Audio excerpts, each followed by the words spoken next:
Welcome back to another episode of Two-Step Builds. Today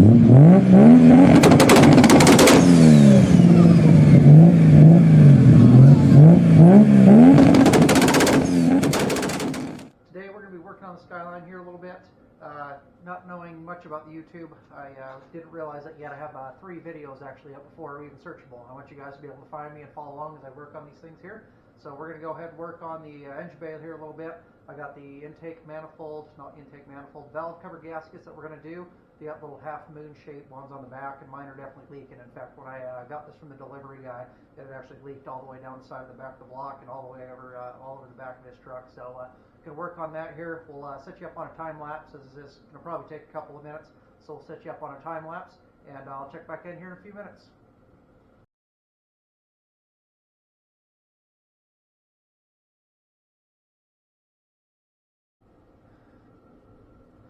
Alright, so those of you guys want to do this at home, got a bolt back here. Don't forget about that one. That one was kind of holding me up. Again, as in my first video, I was saying a lot of my hoses, they're old, they're 25 years old. You know, this guy for the breather system here, it was old. I had to electrical tape a lot of it. Noticing a lot of my lines are old. I'm assuming that's supposed to be pliable in some way, shape, or fashion. It's hard as a rock. Same with these guys. You know, I'm noticing a lot of these guys are actually starting to kind of break apart, so I need to find a kit. I think I seen one on Amazon. There's a couple other places, I believe, that they got the full hose kits for the breather. But honestly, I know a big issue with these motors, especially if you start tracking it, you start driving them kind of crazy, is a lot of blow-by, and so they say catch can for sure. So I've seen a few different ways to mount these things up. Obviously, this manifold will pull your vacuum actually in when you're under full throttle, pulls all that all your pressure out of your manifold there, out of the head itself, pulls all the pressure in, and then when it's at a lower idle, it actually pulls it down in through the intake. That's down there, kind of mounted near the turbo. So few ones that I've seen, a lot of people will cap that or cap that. I think I'll probably cap that one. I don't see any reason why that one should have to be done. If it's down here, I'll figure it out, but I think a lot of the time I've seen them actually mount that catch can over here. A couple companies that build those, so we'll probably be doing that probably in the future. They're not super expensive, but it's definitely good insurance on these things, because you don't want that. I've known some people that actually had engine failures due to that exactly. I don't remember exactly what it was, but I think it was probably pulling too much oil in or not having enough breathe out of it. So yeah, we'll do that, but let's just keep moving along.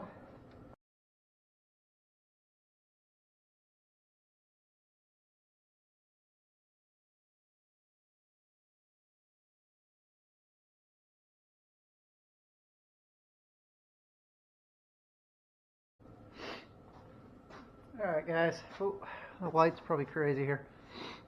Let me turn this down a little bit. See, hopefully the reflection's not too bad. I did notice in that first video my reflection of my glasses was real bad. Sorry. See what I can't do to do that. I'm not sure that's something that I can fix or not. You guys might have to just not knowing what color my eyes are. Anyways, so finally got that manifold, or the I guess they call it for your coil pack cover. A lot of people won't run these anymore due to these get very, very hot, and typically they'll actually fail. The back two, they get really hot back there and they'll actually fail. When I got mine, I actually did pull mine out, and one of mine actually was cracked in half. It was causing a misfire. I don't know what cylinder it was. You know, this being a 93, it doesn't have the OBD2, it's an OBD1, I assume. So there's really no way to like plug in and see. At some point I would like to do a nice Haltech standalone unit. Again, that's, you know, almost $2,000 or better, and then you got to get a tuner. Way up here in North Dakota, there's really not anybody that does tuning around here, so it's kind of hard to get all that around here, but we'll just keep moving along. I don't think, a couple little screws, I don't think I have to take any of the coil packs out, which is nice, because again, with this being underneath here, all this wiring gets really, really brittle, and one of my plugs, that back plug, that one that I was saying fails a lot, actually the clip broke when I was trying to take it off.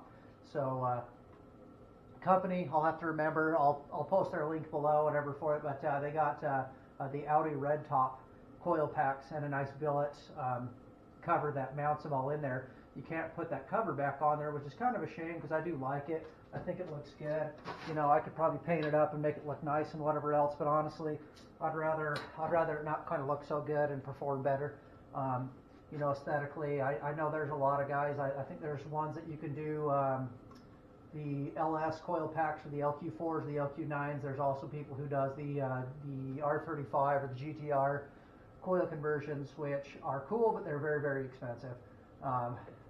Again, without me trying to build 600, 700, 800 horsepower, which I don't think this motor is capable of it anyways. You know, I think a decent 400 horse would be really fun out of it. Factory turbo, we'll get rid of that at some point. I'm still trying to decide what size turbo I want to go. I do like Turbonetics, but I don't know if they really make like a plug and play one for this, but I know Garrett's got a decent one. So we'll kind of go on that. We'll figure out what way we're going to go with that. Coil packs for sure, I'll do that conversion. And what that actually does too, it also deletes the factory igniter, because these don't have built-in igniters, so this actually sits back on the manifold there. That's a very common failure point for these. So the stock computer will send a signal to these, a pulse out, and then that pulse sends it to the whatever cylinder needs to fire at that time. So that's kind of how that works. Again, like I was saying before with the hoses, I struggled with that one again to get it off, and it's split again in half. So honestly, I don't know if I'm even going to bother putting these back on. I had to use a tool here I got for taking trim off, and I chewed it up pretty good. It's just these old hoses, they've seen better days. So I don't think I'm even going to bother putting that back on. So that one's probably going to get chewed up. That one's probably going to get chewed up trying to get these off. So I might go ahead and just swap over that new kit before I even bother putting this back on. But we'll keep working away here. These do got little, here, I'll take one of these off while we're still recording. Screwdriver. Another thing, if you have one of these and it's leaking down the back side, you need to pull that cover off for these coil packs and check all your screws here, because these got little, and see, it didn't even come off, it's actually stuck in there. But these are the screws. Here, let's see if I can. Anyways, these are the screws. There's 10 of them, I believe, 2, 4, so 10 per valve cover, and they got these little rubber crush washers. Again, they get old, everything's just old in here. They are quite expensive to buy. They're like, oh gosh, $2 or $4 a piece with the new things in there, but it'll be well insurance, because then now, you know, you crunch it down, but it's not actually even getting to where it needs to go as far as the pressure and everything. So they do loosen up. When I got this, I pulled this off. So the company I bought it from supposedly replaced my spark plugs for me. We'll check them out at some point or another. I should have checked them when I took these coil packs out, but I don't think I did, just assuming, you know what that does to us.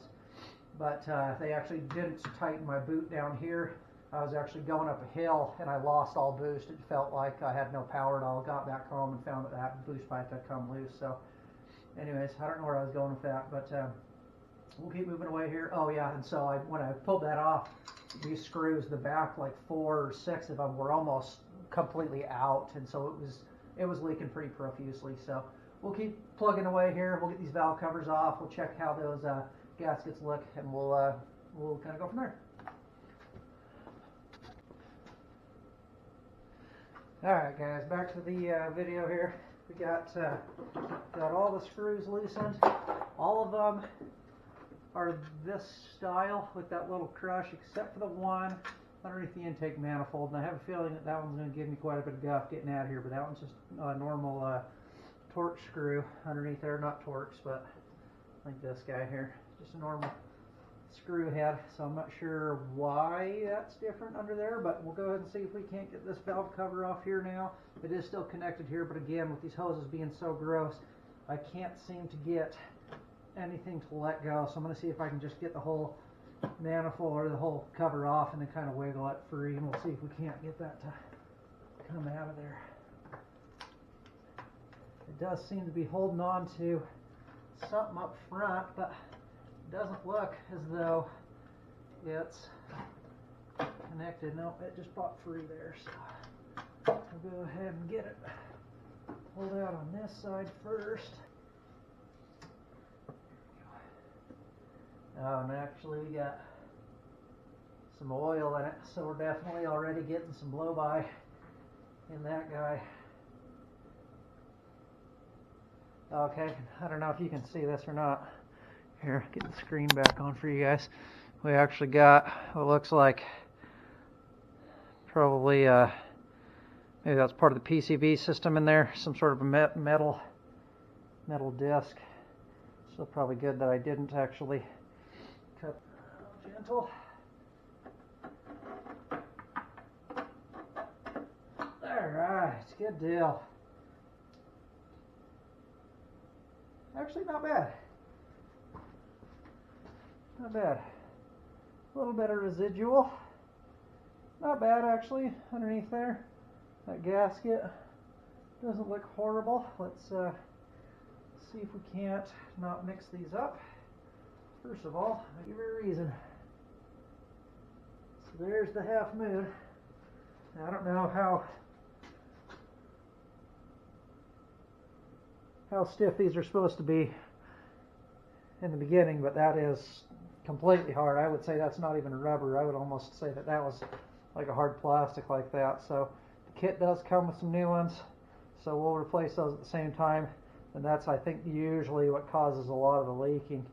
Yeah, it almost looks like that's got some sort of a silicone or something in it at the same time too. So we'll keep working away, see if we can't get this driver's side one off at the same time.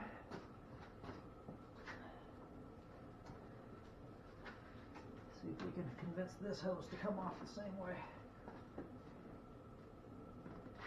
Oh, sorry, I probably dragged your guys' way there. Alright, well, for the sake of time, I was working and trying to get that hose off, and I mean, if that was rubber at one point, rubber shouldn't do that. That literally broke apart like that as I was working on the thing. So, alright, well, after dropping it down the radiator fan and then onto the lower pan and then farther that and then right out the bottom of the vehicle, got it back out there. But again, if that was rubber at one point, I mean, it just shattered as I was trying to get it out of there. So I guess it's time to go ahead and decide whether or not I want to do just new hoses there, or if I want to go ahead and replace. If I want to just go ahead and replace that with a breather at that point. That one does not have anything inside of it, so I would assume the PCB system is inside of this guy, which is over here on the intake or exhaust over here, obviously with the turbo sitting on that side. So that's definitely PCB system sits inside that little dude and then works that way. So now that we got that piece of crap off, let's go ahead and see if we can get this valve cover off now. Yeah, that's more like it, huh? Clear the valves, which it's not going to do nicely.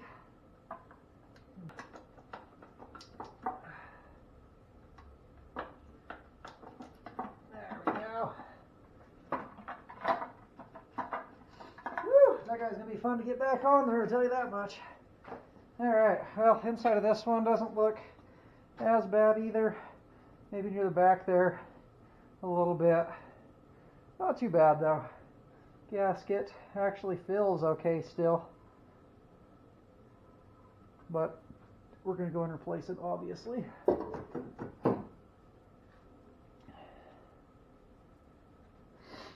Alright, let's check that little half moon on this one.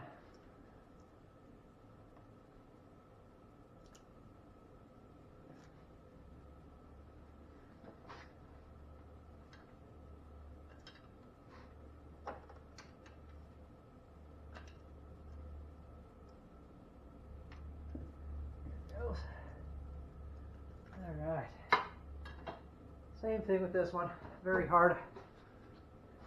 I don't know if it was supposed to be rubber. We'll check the new ones, see what they actually feel like. Maybe they're not, maybe they're meant to be a little tough like that, but definitely got a lot of saturation, a lot of goo on the backside, obviously, with my hands. Have to do a nice little cleanup on it, and I guess we should decide if we want to paint those covers or not at the same time too. I don't want to leave this exposed for too long, so we'll probably throw some shop towels or some sort of plastic or something over the top of this, just so we're not getting critters and whatever else wanting to walk down inside there. So clean it up. Cams Cams look like they're in pretty good shape. There's a little bit of what looks like almost water and oil mix on the cams there, but that's pretty typical of condensation. Volkswagens I know are pretty notorious for it. All of mine, anytime you've taken the oil cap off, it almost looks like you've mixed oil and water in there, but just the condensation inside of there. And again, that's actually what your breather system is good for. Pull a lot of that moisture, whatever else, out of your crankcase there. So might just be that time to go ahead and replace that. So let me take a thought here, and we'll see what else we're gonna do. All right, we are back here. I hope you guys can see me. Maybe I should make sure there's some light.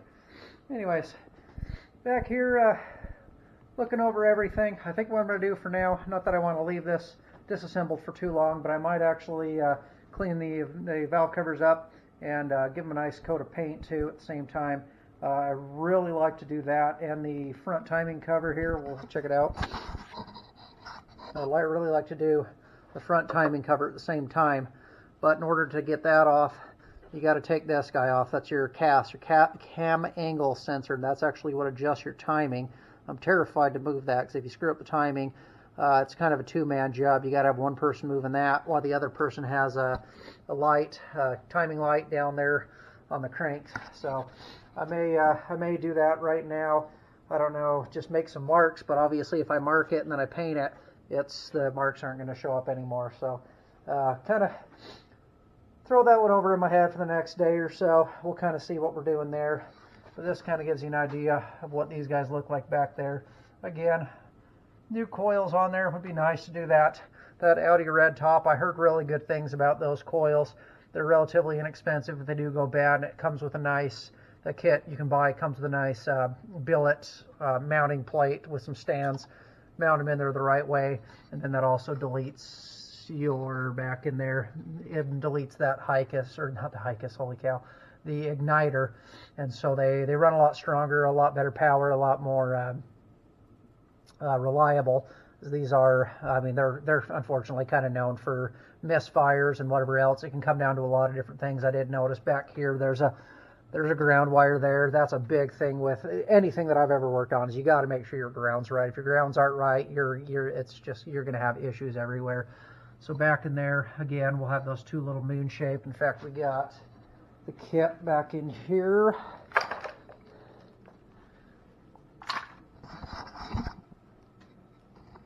Got the kit here. So we can go ahead and open one of these up. Good Lord. Wish I had a stand. I need to invest in a stand. So here's the half moons. And just even in the packaging, I can already feel they're very pliable. Not like super squishy, but they definitely have some squish to them. So those will be nice. They should seal up nice. We'll get all those installed when we either just get the valve covers cleaned up, get them cleaned up, decide what we want to do. Obviously, I pretty much trash those hoses at the same time too, so might just buy, I know Amazon, I'll have to show the kit that they got. You can get all sorts of different crazy colors, but I don't want this to look like a freaking Skittle bag in here, so probably just do black or blue. Yeah, I really don't think I even want to do red or anything like that, although I kind of do like accent colors.